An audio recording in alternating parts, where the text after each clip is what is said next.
Welcome back to another episode of 5 Fact Friday, where we share 5 fun facts about a specific whiskey or wine topic, and hopefully you're going to learn something. Today we're talking all about whiskey bottles, specifically how they came about and a little bit of the history of the bottle.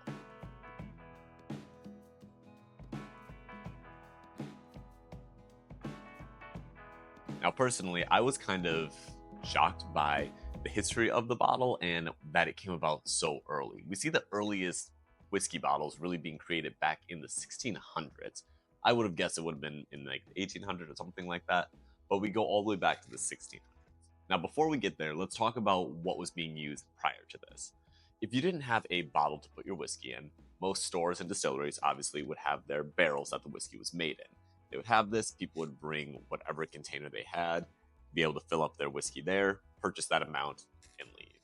The only people who had the bottles were going to be the really rich, because you obviously had to have a hand-blown bottle. There was no machines making these bottles, and hand-blowing glass is a little bit of an art.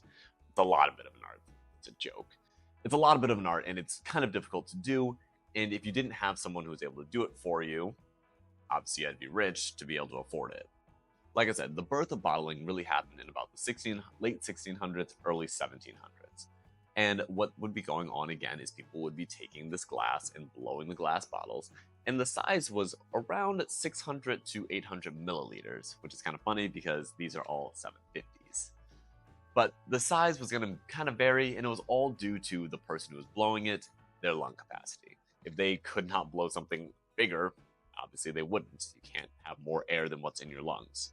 If you've never seen bottle making when they're actually blowing the glass themselves, or you've never done it, I highly recommend going to check that out. It makes you appreciate the really interesting glasses that we have now. And also, you can still make some really cool glassware and glass bottles by blowing it by hand. Moving on to talking about the bottle sizing again. Like I said, it's going to be anywhere from 600 to 800 milliliters at the time. And eventually we get to the point where we're going to have that standardized sizing, that 750 mil, or whatever it was going to be for different size bottles for different spirits.